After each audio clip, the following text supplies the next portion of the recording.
వే gold trusted gold buyers మీరు తాకట్టు పెట్టిన బంగారాన్ని విడిపించి ఈ రోజు ఉన్న మార్కెట్ ధరకు కొనబడను. అన్నా డిఎంకే పార్టీలో ముసలం ముగిసిందా? ఎమ్మెల్యేలు ప్రధానంగా అసమ్మతి వదిలి దారికొచ్చారా అంటే అవుననే సమాధానం వినబడుతుంది. పళనిస్వామిపై తిరుగు బావుట ఎగరవేశారు వేలుమణితో పాటుగా సివి షణ్ముఖం. అయితే టీవీకే ప్రభుత్వానికి మద్దతు పలకలేదని తేల్చి చెప్తున్నారు తాజాగా ఎమ్మెల్యేలు. మంత్రి పదవుల గురించి టీవీకీతో చర్చ జరగలేదంటూ కూడా వారు స్పష్టం చేస్తున్నారు. అయితే అన్నా డిఎంకే ఎమ్మెల్యేలకు మంత్రి పదవులు ఇచ్చేది లేదంటూ కూడా టీవీకి స్పష్టం చేసిన నేపథ్యంలో అసమ్మతి ఎమ్మెల్యేలకు నేతృత్వం వహించినటువంటి సీనియర్ నేతలు వేలుమణితో పాటుగా షణ్ముఖం తిరిగి పాత పార్టీ వైపే మొగ్గు చూపుతున్నారా? పార్టీలో ఎలాంటి చీలికలు లేవంటూ కూడా వారిరువురు స్పష్టం చేస్తున్నారు. అయితే పార్టీ ప్రధాన కార్యదర్శి పళనిస్వామి తమ అధినేత అని ఈ ఎమ్మెల్యేలు స్పష్టం చేస్తున్నారు.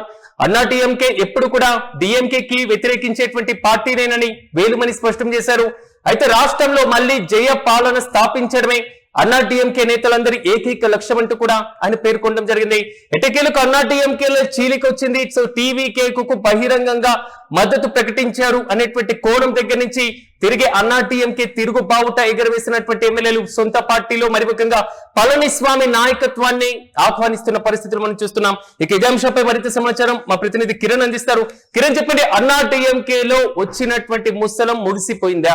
ఇదే అతిపెద్ద ప్రశ్నగా మారింది. అసలు ఈ వేలుమణితో పాటుగా షణ్ముఖం చెప్తున్నటువంటి కామెంట్ మీరు చూశారు, ఎలా చూడొచ్చుంటారు? పూర్తి అప్డేట్స్ ఏంటి? శ్రీరాజ్, అన్నా డిఎంకేలో నెలకొన్న ముసలం నిన్నటితో ముగిసిందని స్పష్టంగా చెప్పొచ్చు. నిన్న అన్నా డిఎంకేకి సంబంధించిన తిరుగుబాటు ఎమ్మెల్యేలు ఎస్పీ వేలుమణి, షణ్ముఖం చెన్నైలో ప్రెస్ మీట్ పెట్టి మాట్లాడారు. అయితే ఇక్కడ ప్రధానంగా అన్నా డిఎంకేలో చీలిక లేదని, కేవలం జనరల్ బాడీ సమావేశం నిర్వహించాలంటూ తాము డిమాండ్ చేశామని, అన్నా డిఎంకేలో ఎలాంటి చీలికలు లేవు, జయలలిత ప్రభుత్వాన్ని తిరిగి ఏర్పాటు చేయడానికి మాత్రం ప్రయత్నం చేస్తాం, అన్నా డిఎంకే పార్టీని బలోపేతం చేస్తూ ప్రజా సమస్యలపై పోరాటం చేస్తామంటూ తిరుగుబాటు ఎమ్మెల్యేలు ప్రకటించారు. దాదాపు 32 మంది ఎమ్మెల్యేలు ఉంటేనే అసెంబ్లీలో ప్రత్యేక వర్గంగా గుర్తింపు ఇస్తామంటూ స్పీకర్ చేసిన ప్రకటనతో అన్నా డిఎంకే సంబంధించిన ఎమ్మెల్యేలు ఒక రకమైన కలవరం ఏర్పడింది. మరోపక్క టీవీకేకి బహిరంగంగా బయట నుంచి అసమ్మతి ఎమ్మెల్యేలు మద్దతు ఇచ్చినప్పటికీ టీవీకే ప్రభుత్వంలో చేర్చుకోవడానికి ఇష్టపడలేదు. టీవీకేకి నేరుగా మిత్రపక్షాలు కూడా వార్నింగ్ ఇచ్చాయి. ఐయుఎంఎల్ కావచ్చు, వీసీకే కావచ్చు, కమ్యూనిస్ట్ పార్టీలు కావచ్చు. అన్నా డిఎంకే తిరుగుబాటు ఎమ్మెల్యేలని మంత్రివర్గంలోకి తీసుకుంటే ఖచ్చితంగా మా మద్దతు ఉపసంహరించుకుంటామంటూ కమ్యూనిస్టులు, వీసీకే ప్రకటించడంతో విజయ్ నేరుగా రంగంలోకి దిగారు. ఆయా పార్టీ నేతలతో మాట్లాడారు. ఏవైతే తమకు మద్దతు ఇచ్చిన పార్టీలకు ప్రభుత్వంలో ప్రాధాన్యత కల్పిస్తామంటూ విజయ్ హామీ ఇచ్చారు. ఆ నేపథ్యంలో భాగంగానే ఐయుఎంఎల్ ను కూడా కేబినెట్ లోకి చేర్చుకున్నారు. మరోపక్క కమ్యూనిస్ట్ పార్టీలు మాత్రం తాము వెలుపల నుంచి మద్దతు ఇస్తామని చెప్పారు. వీసీకే కూడా ఒక మంత్రి పదవి ఇవ్వడం జరిగింది. అయితే ఇక్కడ ప్రధానంగా టీవీకే అధినేత విజయ్ ని అన్నా డిఎంకే తిరుగుబాటు ఎమ్మెల్యేలు కలిశారు. పలు అంశాలు కూడా చర్చించారు. దాదాపు 25 మంది ఎమ్మెల్యేలు తిరుగుబాటు ఎమ్మెల్యేలకు నాయకత్వం వహించారు. నాయకత్వం ఎస్పీ వేలుమణి, షణ్ముఖం వ్యవహరించినప్పటికీ కూడా విజయ్ ఒక స్పష్టతతో ఉన్నారు. అన్నా డిఎంకే తిరుగుబాటు ఎమ్మెల్యేలకు మంత్రి పదవులు ఇచ్చే పరిస్థితి లేదు అంటూ ఆయన ఇచ్చిన ప్రకటనతో అన్నా డిఎంకే తిరుగుబాటు ఎమ్మెల్యేలు మళ్ళీ యథాస్థితికి వచ్చారు. తమ అధినేత పళనిస్వామి అంటే మాకు వ్యతిరేకత లేదు, పళనిస్వామి పార్టీని నడిపిస్తారంటూ ఎస్పీ వేలుమణి, షణ్ముఖం నిన్న ప్రకటించడం జరిగింది. మొత్తం 25 మంది ఎమ్మెల్యేలతో ఒక ప్రత్యేక జట్టుగా కూడా గుర్తించాలంటూ స్పీకర్ ను కోరారు. అయితే ఇక్కడ ప్రధానంగా అన్నా డిఎంకేకి సంబంధించిన ఎమ్మెల్యేలను ప్రత్యేక వర్గంగా గుర్తింపు ఇవ్వాలంటే 32 మంది ఎమ్మెల్యేల మద్దతు అవసరమైంది. ఈ నేపథ్యంలో భాగంగా పళనిస్వామి కూడా ఆయా నియోజకవర్గాల నేతలతో పాటు ఆయన పార్టీ జనరల్ సెక్రటరీతో కూడా ఆయన భేటీ కావడం, పలు జిల్లాల్లో ఆయన పర్యటనలు మొదలు పెట్టడంతో నేరుగా తిరుగుబాటు ఎమ్మెల్యేలు దారికి వచ్చారు. దాదాపు అన్నా డిఎంకేలో ఈ ముసలం ముగిసిందని ఒక చర్చ నడుస్తుంది. ఎందుకంటే టీవీకే ప్రభుత్వం ఏర్పడింది. దాదాపు 121 మంది ఎమ్మెల్యేల మద్దతుతో విజయ్ ప్రభుత్వ యంత్రాంగాన్ని నడిపిస్తున్నారు. మరోపక్క నేరుగా కాంగ్రెస్ మిత్రపక్షాల కన్నా కమ్యూనిస్ట్ పార్టీలు నేరుగా విజయ్ కి మద్దతు ఇవ్వడం విజయ్ ప్రభుత్వాన్ని ఏర్పడింది. అంటే మంత్రి పదవులు కూడా దక్కకపోవడం ప్రధానమైనటువంటి కారణం అనుకోవచ్చు. మంత్రి పదవులు ఇచ్చేది లేదంటూ టీవీకే ప్రకటనతో ఎట్టకేలకు అన్నా డిఎంకేలో ముసలం ముగిసిందని చెప్పొచ్చు. తమ అధినేత పళనిస్వామి తమకు ఎలాంటి విభేదాల్లో అన్నా డిఎంకే వర్గాల్లో కేవలం జనరల్ బాడీ మీటింగ్ పార్టీ బలోపేతం చేయడానికి కృషి చేస్తాము అంటూ ఎస్పీ వేలుమణి షణ్ముఖం కూడా ఒక స్పష్టమైన ప్రకటన జారీ చేశారు సిరాజ్. కిరణ్, కొంతవరకు అంటే మంత్రి పదవులు దక్కకపోవడం కూడా ఒక ప్రధానమైనటువంటి కారణం అనుకోవచ్చా? రెండు, ఈ చీలికలో కీ రోల్ పోషించినటువంటి సెంగోట్టియాన్ ప్రయత్నాలు వెడిసిగొట్టే అనుకోవచ్చా? సిరాజ్, ఇక్కడ ప్రధానంగా టీవీకే వ్యవహారాన్ని మనం గమనించినప్పుడు టీవీకేలో సెంగోటియన్ కీలక పాత్ర, అదేవిధంగా ఆర్థిక శాఖ మంత్రిగా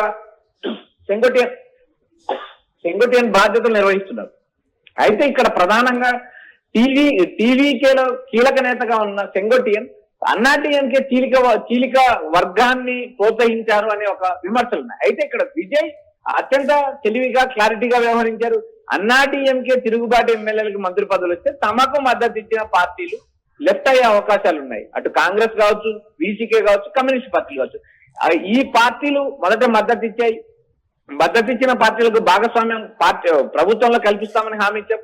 ఆ మేరకు మంత్రివర్గాన్ని విస్తరించారు. విజయ్ కేబినెట్ దాదాపు 35 మందికి విజయ్ కేబినెట్ చేరింది. ఈ కేబినెట్ లో కాంగ్రెస్, బీసీకే, ఐయుఎంఎల్ లాంటి పార్టీలకు నేరుగా ఆయన మంత్రి పదవులు ఇవ్వలేదు. మరోపక్క కమ్యూనిస్ట్ పార్టీలు తాము వెలుపల నుంచి మద్దతు ఇస్తామని ప్రకటించారు. ఆ మేరకు వారు మంత్రి పదవులు తీసుకోదు.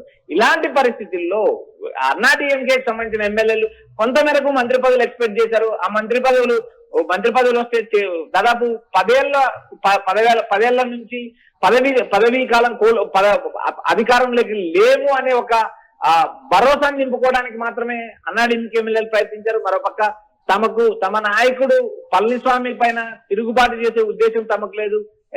పార్టీలో చీలికలు లేవు, వర్గాలు లేవు, అంతా ఏకనాయకత్వం, అన్నాడీఎంకే నాయకత్వం పళనిస్వామి వెంట నడుస్తుంది. పళనిస్వామి రాబోయే రోజుల్లో కూడా మరింత బలంగా పార్టీని ముందుకు నడిపిస్తారంటూ తిరుగుబాటు ఎమ్మెల్యేలు ఆశాభావం వ్యక్తం చేశారు. ఇంతటితో అన్నాడీఎంకేలో ముసలం ముగిసిందని చెప్పొచ్చు. టీవీకే అధినేత విజయ్ పైన ఆశలు పెట్టుకున్నారు షణ్ముఖం, వేలుమణి లాంటి నేతలు. ఏదైతే భాగస్వామ్యం కల్పిస్తా పార్టీలో ప్రభుత్వంలో భాగస్వామ్యం వస్తుంది, మంత్రి పదవులు వస్తాయని ఎక్స్పెక్ట్ చేసిన అన్నాడీఎంకే నేతలకు నిరాశ మిగిలింది. ఎట్టకేలకు మళ్ళీ కీలిక వర్గము మరో వర్గంగా ఆ శాసనసభలో గుర్తింపు పొందినప్పటికీ కూడా రాబోయే రోజుల్లో తమకంటూ ఒక బలమైన నేత, ఒక బలమైన ఫేస్ కావాలి. కాబట్టి ఈ నేపథ్యంలో కూడా ఎస్పీ వేలుమణి, ఈ తిరుగుబాటు నేతలైన ఎస్పీ వేలుమణి, షణ్ముఖం కూడా తిరిగి అన్నాడీఎంకే గూటికే చేరారు. అన్నాడీఎంకే బాటలోనే నడుస్తాం, పళనిస్వామి నేతృత్వంలోనే ముందుకెళ్తాం, పళనిస్వామి మా నాయకుడు అంటూ స్పష్టం చేయడంతో ఎట్టకేలకు అన్నాడీఎంకేలో ఈ ముసలం ముగిసిందని చెప్పొచ్చు Siraj. Right Kiran, thank you. ఇటకేలకు అన్నాడీఎంకే పార్టీకి సంబంధించి పళనిస్వామిని వ్యతిరేకిస్తూ ఆయన పైన తిరుగుబావుట ఎగురవేయడంతో పాటుగా టీవీకే ప్రభుత్వానికి మద్దతు పలికినటువంటి అన్నాడీఎంకేలో ఉన్నటువంటి అసమ్మతి ఎమ్మెల్యేలు తమకు మంత్రి పదవులు రావని తేలిపోవడంతో మాట మార్చిన పరిస్థితులు మనం చూస్తున్నాం. సో తాము టీవీకే ప్రభుత్వానికి మద్దతు పలకలేదని, అసలు మంత్రి పదవుల గురించి టీవీకేతో ఎలాంటి చర్చలే జరగలేదని వారు స్పష్టం చేస్తున్నారు. ప్రధానంగా ఈ తిరుగుబాటులో కీ రోల్ పోషించినటువంటి వేలుమణితో పాటుగా షణ్ముఖం చెన్నైలో మాట్లాడుతూ కూడా క్లియర్ కట్ గా మా నాయకుడు పళనిస్వామి అనేటువంటి అంశాన్ని కూడా వారు స్పష్టం చేశారు.